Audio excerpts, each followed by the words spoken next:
कालरात्रि। श्री कालरात्रि माता की देखने में ही भयावह है। कालरात्रि माता का प्रणाम मंत्र, उनको प्रणाम करते हुए कहा गया, एक वेणी जपा कर्ण पुरा नग्ना खरा स्थिता, लंबोष्ठी कर्णिका कर्णी तेलाभ्यक्त शरीरिणी, वाम पादो लसोध लता कंटक भूषणा, वर्धन मूर्ध ध्वजा कृष्णा, कालरात्रि भयंकरी। जो गधे के ऊपर सवार है, जिसकी लंबी जीवा है और जिनका चमकदार चमचम चमचम चमकने वाला शरीर है, पैरों में बिजली जैसे गहने धारण करती हैं, काला रंग है, खुले बाल है, बड़ी आंखें और कान है, और जो बहुत खतरनाक दिखने वाली है। कालरात्रि के इस रूप का ध्यान करने से सभी बाधाएं दूर होती हैं। ऐसी कालरात्रि माता के चरणों में हम बारंबार प्रणाम करते हैं। सो नवरात्रि के 7वें दिन, ये तो प्रणाम मंत्र हुआ जो मैंने प्रणाम मंत्र का। नवरात्रि के 7वें दिन कालरात्रि माता की पूजा की जाती है। इस दिन साधक का मन सहस्त्राकार चक्र में स्थित होता है। मतलब 7वें दिन इस प्रकार का काल होता है कि सहस्त्राकार चक्र में मन स्थित हो जाता है। और ये वो दिन है, 7वां दिन, जिस दिन में ब्रह्मांड की समस्त सिद्धियों के द्वार खुलता है। जैसे अक्षय तृतीया के दिन बद्रीनाथ 4 धाम के द्वार खुलते हैं ना, वैसे नवरात्रि के 7वें दिन सिद्धियों के द्वार खुलते हैं। कालरात्रि की उपासना करने से ब्रह्मांड की सारी सिद्धि के दरवाजे खुलते हैं और वे सारी सिद्धि हमें प्राप्त हो सकती हैं। इनके भय से दैत्य दानव राक्षस भूत प्रेत डरते हैं और दूर हो जाते हैं। अंधकारमयी स्थितियों का विनाश करने वाली ये कालरात्रि शक्ति है। ये कालरात्रि देवी हमारी काल से रक्षा करती है। इनके साक्षात्कार से भक्त पुण्यशाली हो जाता है। यदि किसी के जीवन में ग्रह की बाधा हो, कोई ग्रह नड़ता हो, तो ये सारे ग्रहों को दूर कर देती हैं। अग्नि, जल, जंतु, शत्रु, रात्रि, ये सारे भयों को दूर कर देती हैं। कालरात्रि माता का रूप कैसा है? इनके रूप के विषय में कहा गया, अंधकार की तरह इनका स्वरूप बिल्कुल काला है, भयानक है। सिर के बाल बिखरे हुए हैं, गले में विद्युत की तरह चमकने वाली माला है। एक नहीं, दो नहीं, इनके 3 नेत्र हैं। तीनों नेत्र ब्रह्मांड के गोले के समान है। इनकी सांसों से अग्नि निकलती है और ये गधे की सवारी करती हैं। कालरात्रि माता के 4 हाथ हैं। ऊपर उठे हुए हाथ में एक हाथ से वर मुद्रा भक्तों को वरदान देती हैं, दूसरे हाथ से अभय मुद्रा, यानी कि भक्तों को हमेशा निडर निर्भय रहने का उपदेश देती हैं। और अन्य ऊपर हाथ में वज्र है, नीचे वाले हाथ में वज्र है और एक हाथ में खड्ग है, जिस खड्ग से निरंतर रक्त चूते रहता है। कालरात्रि माता को गुड़ का भोग लगता है, गोड़।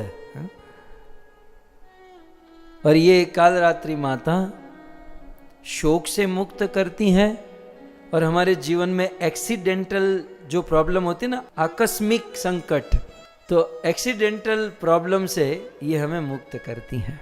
अब जो प्रश्न मेरे अंदर है वो आपके अंदर शायद होगा कि माता जी का स्वरूप इतना भयंकर क्यों है? बात ये है, करने के लिए तो गरबा भी कर लिया, नवरात्रि भी अब तो पूरी हो गई है, लेकिन प्रश्न तो रह ही गया ना कि एक माँ इतनी भयंकर कैसे हो सकती है? तब शास्त्रों में कहा गया कालरात्रि माता का भयंकर रूप इसलिए है क्योंकि माता कालरात्रि जो है अपने साधकों के, अपने उपासकों के अनर्थों का भक्षण कर लेती है।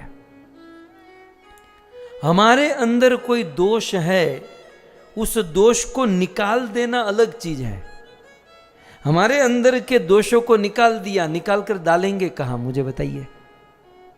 यदि बाहर कहीं डाला तो किसी और में चला जाएगा। हमारे अंदर रहे हुए दोषों को कालरात्रि माता निकालती है, लेकिन वो निकाल कर डालेगी कहां? कहीं यहां वहां डाल दिया, किसी के अंदर आ गया। इसलिए माता जी क्या करती हैं? हमारे दोषों का भक्षण कर जाती है। ये कालरात्रि माता की बहुत बड़ी करुणा है, ये इनकी बहुत बड़ी कृपा है और हमारे दोषों का भक्षण करती है, हमारे दोषों को ये खा जाती है। इसलिए कालरात्रि माता का ये स्वरूप है। दिखने में भले भयंकर है, लेकिन सभी स्वरूपों में ये परम शांत शुभकारी है। क्यों? क्योंकि दोषों को खाने के लिए ये खड़ी रहती है। ये हुआ कालरात्रि माता का बाहरिक स्वरूप। इनका आंतरिक तात्विक स्वरूप है दास्य और रुचि।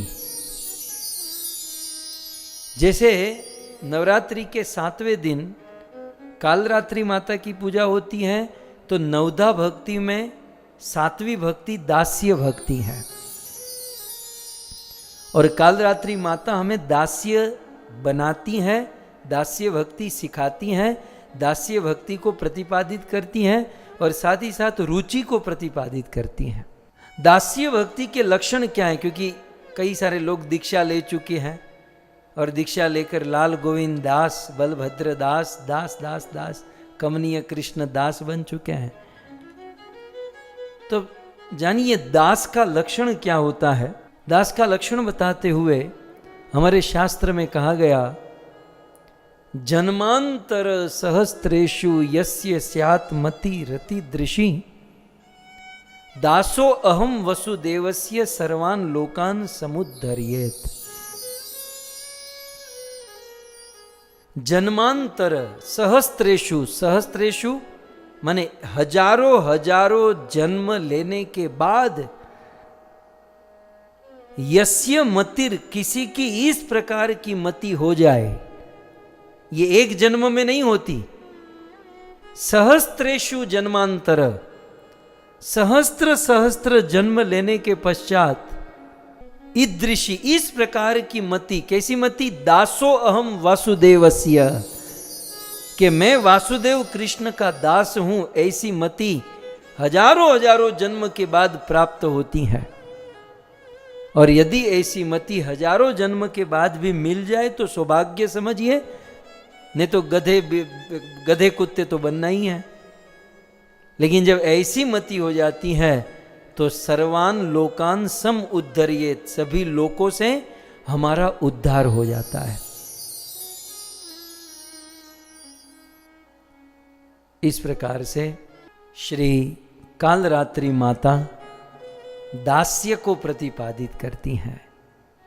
भक्तों, दास्य में बड़ी ताकत है और दास्य रस जो है ना, एक बात समझ लीजिए, इसे बोलने में तो बहुत छोटा लगता है दास, ऐसे समाज और संसार में दास माने वो छोटा आदमी होता है, लेकिन भक्ति और प्रेम के रस में दास जो है ना, सबका प्राण है। ये पंच रस और जितने भी रस है, उन सारे रसों का प्राण है दास। यदि माधुर्य में से दास को निकाल दो, वो माधुर्य पूर्ण नहीं रहेगा।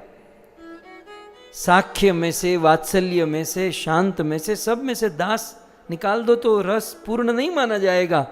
अन्य रसों की पूर्णता तब है जब उसमें दासतान है। जैसे वृक्ष, जैसे शांत रस, आप शांत रस को ले लीजिए। शांत रस में वृंदावन के पेड़ पौधे लता पता कृष्ण की सेवा करती हैं। कृष्ण के जूते शांत रस में सेवा करते हैं। ये मृदंग करताल आदि शांत रस में सेवा करते हैं, लेकिन वो शांत रस में है, लेकिन करते क्या है? दास बनकर कृष्ण की सेवा करते हैं। शांत में भी दास तो है, फिर दास्य भी एक रस है, उसमें तो दास पूर्ण रूप से है। फिर वात्सल्य रस माने कि यशोदा मैया को ले लीजिए। वात्सल्य रस में मान लो यशोदा मैया है, तो यशोदा मैया क्या करती है? सेवा ही तो करती है ना। दास बनकर, भले मां बनकर, लेकिन मां अपने आप को दास समझती है और दास बनकर अपने लाला की सेवा करती हैं। रोज सुबह कृष्ण को जगाती हैं और जगाकर यमुना जल मां के सरगोड़ी स्नान कराऊं श्यामला।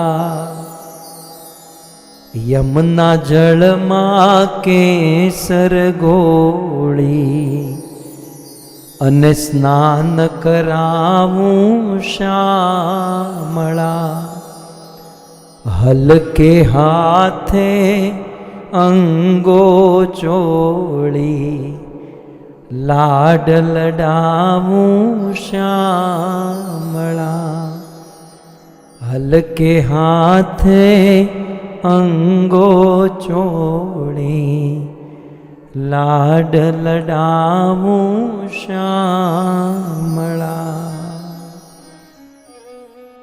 भले वात्सल्य रस है, कृष्ण की मां है, लेकिन करती तो सेवा ही तो है। दास्य रस तो यशोदा में भी है, वात्सल्य में भी है। फिर साख्य में चले जाइए, कृष्ण के मधुमंगल, श्रीदाम, सुदाम, ये जो सखा है, भले कृष्ण के सखा है, साख्य रस में है, लेकिन कृष्ण खेलते खेलते जब थक जाते हैं तो वही सखा कृष्ण के चरण दबाते हैं। भोजन स्थली पर कृष्ण को भोजन कराते हैं। साख्य है, सखा है, लेकिन दास तो उसमें भी है।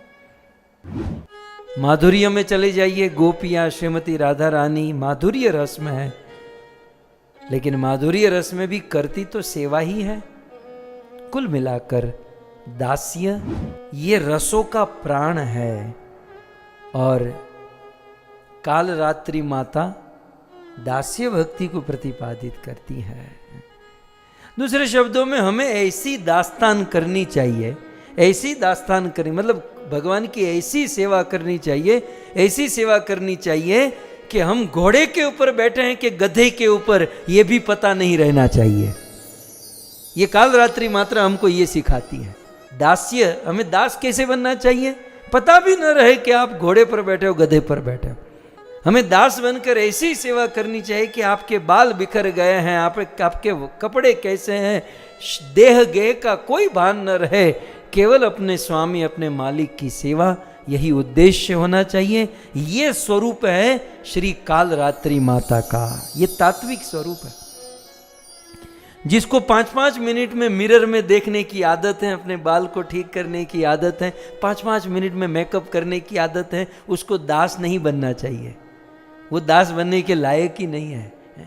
वो अपना देह देखेगा, दूसरों को देखेगा, स्वामी को, भगवान को देखेगा।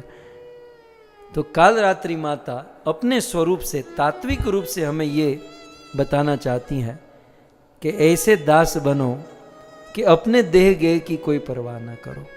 अच्छा, दास्य भक्ति कैसे होती है? काल रात्रि माता जो दास्य भक्ति को प्रतिपादित करती, दास्य भक्ति कैसे होती है?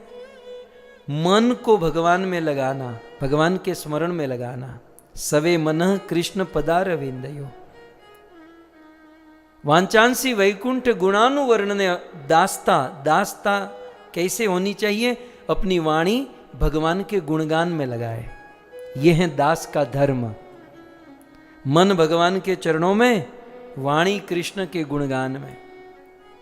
करो हरेर मंदिर मार्जनादिशु, अपने हाथों से मंदिर का मार्जन। श्रुतिम चकारा चुत्सत कथोदये।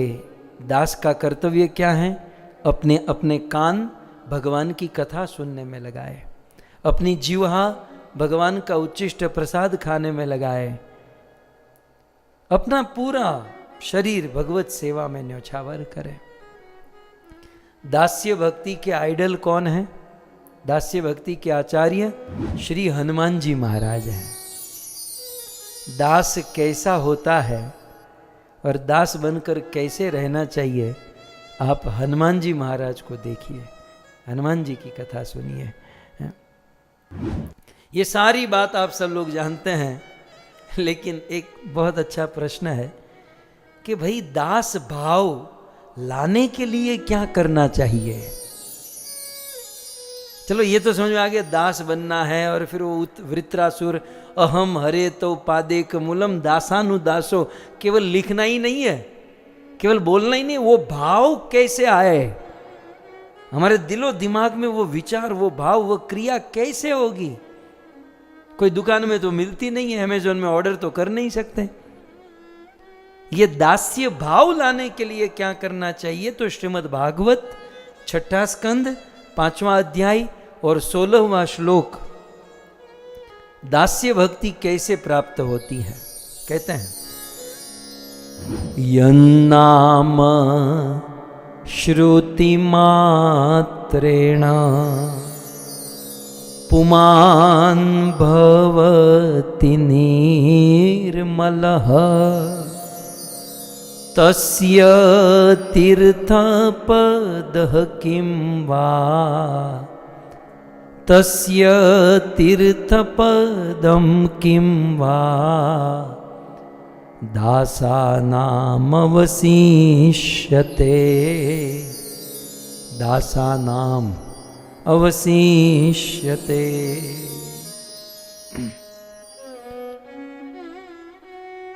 ये दास्य भाव कैसे आएगा? दासा नाम अवशिष्यते, ये दास भाव कैसे पैदा होगा?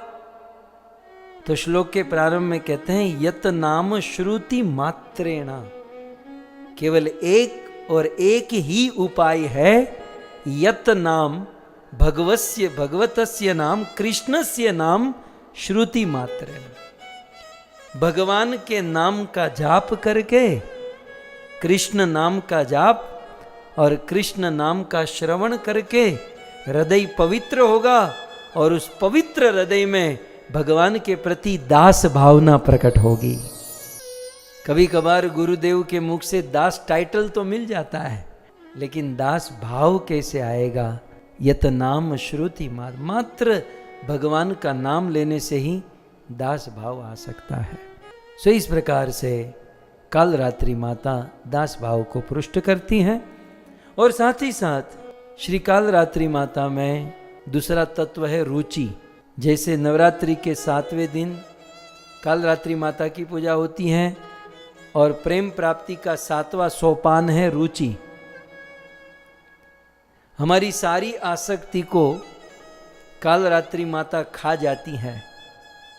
संसार के लोगों के प्रति, संसार के वस्तु के प्रति जितनी भी आसक्ति है, माता कालरात्रि उसका भक्षण कर लेती है और हमें भगवान के प्रति रुचि प्रदान करती है।